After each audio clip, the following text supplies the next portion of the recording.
Wonderful. What's up, everybody? Jensen Cummings here. Thank you for tuning in on this Sunday. Happy Father's Day out there. My boys have threatened to come running up here and ruin the show. I think it'd be the best part of the show, but very excited to be on today talking with Abby Roemer from Abby Roemer Yoga. Like, what are we talking about? Yoga. We're talking yoga. And we have history. We've known each other for quite a while in the Denver restaurant scene. So, Abby, thank you for taking some time. Thank you for reaching out to me and welcoming me for this. I'm very excited. Yes, I love this channel, Best Served High, Hospitality Industry, Good Health, because it gives us an opportunity to have conversations outside of the normal conversations we have in the industry, which are usually work hard, play hard, and there's lots of that. Yet we're finding an opportunity now for balance. We're finding a need to have conversations about balance because it is such a hard lifestyle. It's so not sustainable. So I want to bring voices in and people that have like knowledge. You know the industry. You've been in it long time, worked at a high level, and I'm sure have had plenty of cynicism from people in the industry going, yeah, it's not me. So I want to talk about that. So Abby Roemer Yoga, what exactly is that? What are you doing with yoga specifically? All right. Well, I've been practicing since 2008. That's kind of the introduction to yoga to me, which has been a journey of 10 to 12 years now. That has not been consistently the same, like day by day. It's just always a growing, evolving, shifting experience, but very much part of my life. So that same thing with teaching. I've been teaching for about 4 years now. And that too has grown, shifted, evolved. And so I'm at a place now with Abby Roemer Yoga, where I'm actually very passionate about on the asana side, when we talk about the physical practice, because yoga is a physical and philosophical, westernized, we definitely focus on the physical, but it's accessing our mental bodies, our emotional bodies, and the body is more of the vehicle to get through to all these other parts of us to create more well-rounded balance and health and in your lifestyle. So that said, I've been really focusing on the physical part of my teaching in the last few years, a couple of years actually, on the functional anatomy side, which sounds super scientific and nerdy and like not so yoga, but it really to me is when we want to talk about sustainability and being kind to our bodies and doing what's best for us for the long haul. Kind to our bodies. That I got goosebumps when you said that, because man, are we not kind to our bodies? I have done everything possible just for me to destroy my body, my mind, and all of it, because it was like a badge of honor. Yeah. So I'm interested in that. So let's talk a little bit about the industry. You've been in it. I want to give people watching, all of our fellow unsung hospitality heroes out there, some of your credibility. You get it, right? It's easy for us to say, you don't understand. You haven't been on a grind. You haven't hustled 8-hour, 10-hour, 12-hour shifts, open to close, close to open, those kind of scenarios, but you have. So talk about being in the industry and that lifestyle that is so go. It's unrelenting. Why did you kind of find that balance? So give us a little background of you in the industry, and then let's talk about where and how you found that balance. All right. That is a lot to go over. I'm going to do my best to be concise. So I'll start with one question. It's a beautiful thing to talk about. When did you start in the industry specifically, and where? In the restaurant industry in which we're speaking to is when I moved to Denver in 2010. But I've worked since I was 14 in food, so more casual mom and pop. Like, shout out to Leaning Tower Pizza in Mansfield, Ohio. That was my first job. And I've worked in cafeterias, at the snow lodges, dairy bars, things like that. And then I moved to Denver, and my first job, an opportunity was like in a real restaurant, was at Tag, where I met you. And I got that was a big growth moment and opportunity to become a hostess there. And then it just kept going. I kept learning and wanting to be challenged more and more inspired by the people I was working with, and the family aspect of that environment just fostered like all the personal growth that I wanted and needed. And we were kind of all, I don't know, that's kind of how it started though, was in 2010, Tag restaurant. And since then I've been in the industry working in various restaurant scenes, even a bar in Boulder, the Better Bar with James Lee, who I met at Tag. Yes. James Lee. Yeah, every connection I've ever had since day one, it's just been, everything is connected. in I, this beautiful I love it. industry. So It's all super cool. humans, right? That's like Yeah. really, we are such a human industry. So I think that's fascinating. So you already Yeah. were in yoga, maybe wasn't to the level you are now, clearly, but you were already in yoga before you got into the restaurants. Give me a Yeah. little insight. Working in the restaurants, I mean, you saw how intense the lifestyle was. And Tag was like, Yeah. I mean, there'd be 25 people going out after work and getting completely hammered and hungover the next day. And like the stories of Mhm. like, oh, I woke up in my car were like, again, a badge of honor.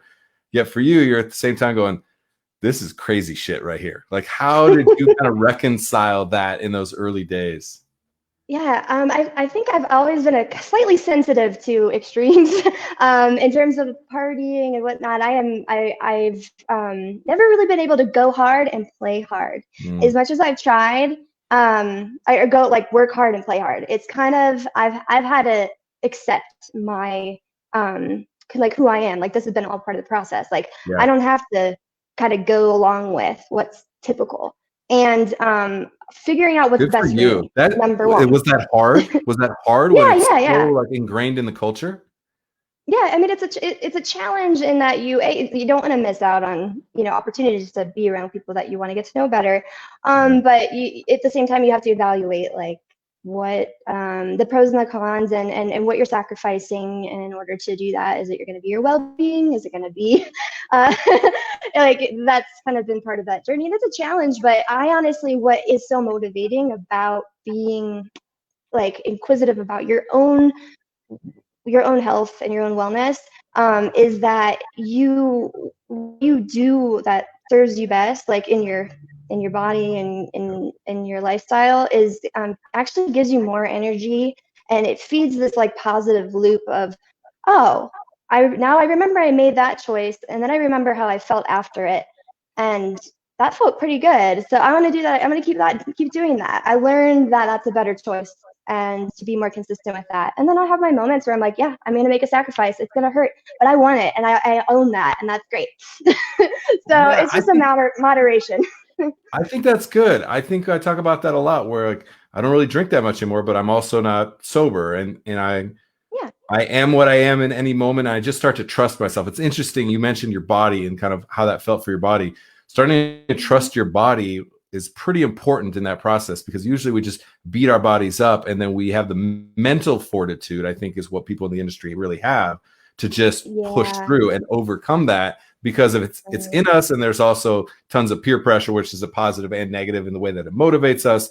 So Yeah. I'm fascinated that it's the underlying conversation that we're having with Yeah. anybody who's working in botanicals or supplements or yoga or anything else. It's the same kind of finding Yeah. that balance within yourself. So let's talk about yoga specifically. All right. Okay. We are so go, go, go to slow down to what? Do some cat stretching is like, is that what I'm going to do if I'm in a restaurant? Tell us why that is absolutely something that at least people need to be willing and open to try because we need to slow down every once in a while in this industry. Yeah, and it's not just about slowing down. There's styles of yoga that they're different lineages, they're different branches of it. So you can have totally different experiences, but the principles and the teachings come through whatever, or ideally come through whatever physical part you're getting involved in. And when you're talking about how we're up here in our heads a lot, Yeah. motivate like finding our motivation and our energy to sustain all up here. It's part of what getting in our bodies and getting grounded again and feeling the whole of it all, so that we're at the end of a shift, right? We're go go go. There's a lot of adrenaline and movement, and I love that. And then you Yeah. get unfortunately it's at the end of the night, typically really late, and we're in a different cycle of rhythm than most people. But we're like, I still need to get to bed. At some point, Yeah. usually it's like I need to just like I can't just go home after this long shift after everything that's happened, even if it's a great night, and just like fall asleep all of a sudden. So Yeah. I think there's this temptation to like because drinking and going out is it's kind of it suppresses some of that energy a little bit. It kind of just it's like a quicker way of winding down, Yeah. and so it makes sense. And it makes sense why it's become so habitual, because we're just like up here, up here, up here, and then like, okay, now I'm gonna treat it with something like a quick westernized fix. I gotta shut it off. So yeah, and then that leads into affecting our sleep, or like quality of sleep, and then the way we feel the next day to get that exercise in or whatever. So we have to really think critically about how everything is playing out in the whole scheme of the lifestyle of it all. So getting into yoga, what I try to say is it's not about the poses. It never was about the poses, but they are a tool and a vehicle to access everything about us, to try to obtain some greater sense of harmony. And our bodies are always, we're trying to get to a place of like homeostasis, and getting in touch with our nervous systems and our reactions and our responses, especially in an industry of service. We could take a lot of shit home with us, or let a lot of things get to us, and take everything so personally. So it getting into our body and just taking some time to serve your body, like serve yourself in that way, serve your mind, serve your heart, you're better able to show up to this industry and in service of others, with a little bit more of an objective kind of space between some of those experiences that might create some of the imbalances that we take home with us, and try to let's play that out a little bit further, because my goal is like, I want one person, just one, who works in a restaurant, who has been cynical about yoga, being like, that's not me, it's not for me, it's for somebody else, I'm not that crunchy, whatever walls that you have built. I want one person to break that down. What you just said about hospitality is interesting to me. It's in us. We're of service. We're face-to-face interaction, which is why COVID is so challenging for so many people in the industry, besides the economic impact, but just the like impact internally of not being able to banter and interact with people face-to-face is a challenge. So when you think about hospitality, you talk about serving yourself, give me a couple little practical things that you're telling somebody. I know you've had people who were the cynical person in a restaurant who now is doing yoga 4 days a week. Give us some of those. What was like the breakthrough? Give us a couple things that you can throw out there that might stick with one person. The breakthrough. Oh my gosh, that's this is serious stuff here. We're going to change one person's life right now. So many breakthroughs. I always say the proof is in the pudding. So it's like don't take my word for it, but like, I hope I could say something, and I lead by my example of just who I am. And I've had more people call, like, what are you doing? Like, what are you doing in your life that kind of brings you into work most days? I have my days, but like that you feel like a little bit more of like a higher vibration, like in an authentic way. And I do believe that what I bring to my workplace is authentic. When I do feel happier, I do feel like I do want to serve people from a very genuine place. Those breakthroughs have come through this practice over, years. It just evolves. It evolves based on when you show up to a practice, it will teach you what you need to work on in that time. Like, I can't say what's going to work for anybody, but if you're like, I feel better in my body, I want to get some stretchiness, I work on my feet all day, try yoga. I would say just try a yoga class, functional anatomy one. So I really care about that stuff. And teaching you how to understand your body better. It's going to help you feel better in your body when you go to work, hopefully help you sustain a little bit more cleaner, efficient energy, so that you're not sore in all the places you get sore sometimes. You're not as fatigued as you are sometimes, or oftentimes after long shifts, when you learn how to align your body and be more aware of it throughout the day. It gets kind of built in like an instrument, but first you think about it a lot. You go to your yoga practice, though, for the first time, I can't tell you what your experience is going to be. I just can't. Yeah. I think that showing up, though, to anything you're curious about, don't ignore your curiosities. I'm not going to force anyone to try anything ever, but I would love to inspire to try something that I know has changed my life. And from the very early on, I wrote a whole essay in college, like yoga could save the world. I'm convinced, and I still teach it to this day for that reason, because I know on a personal level how it heals, how it's healed me, or how it continues to support me in my lifestyle.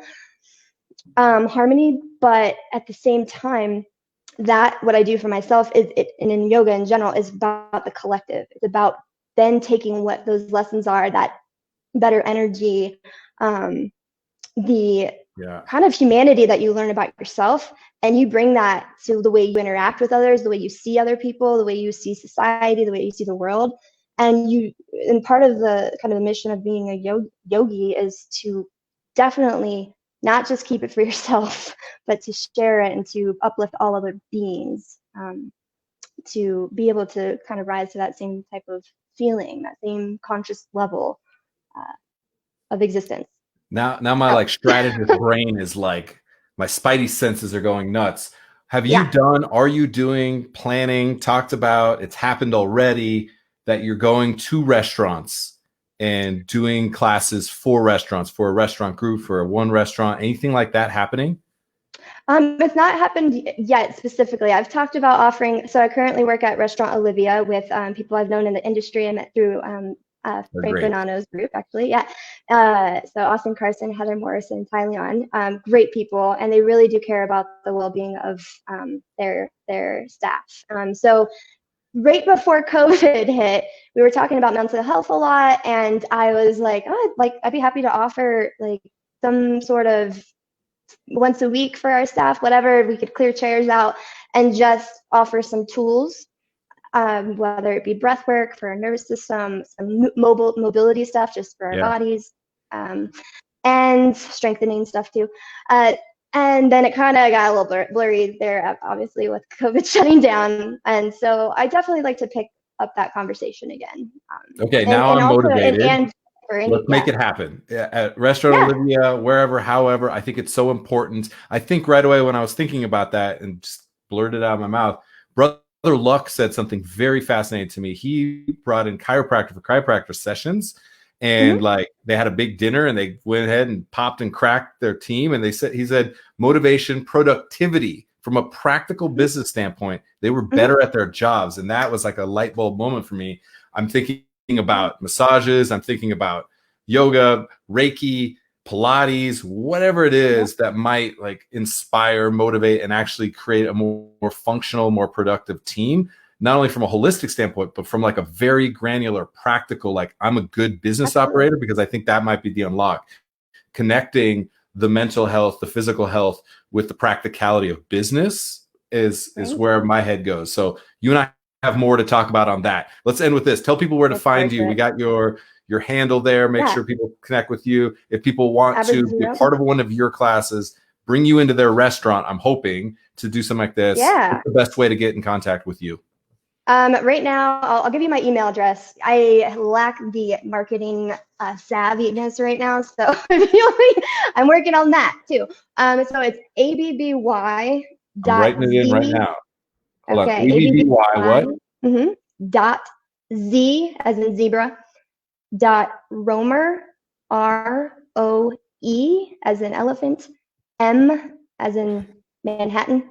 Got it. Roemer. Roemer at gmail.com. Okay, I'm putting it in. And I'm on Facebook, same name, Abby Roemer. There's Abby Roemer Yoga as a site on Facebook, as a group, or what do you call it, a page. So you can find me on there too. So abby.z.roemer@gmail. I want people to hit you up. Now I'm really motivated. We need to get restaurants connected to this. I think it's an important model.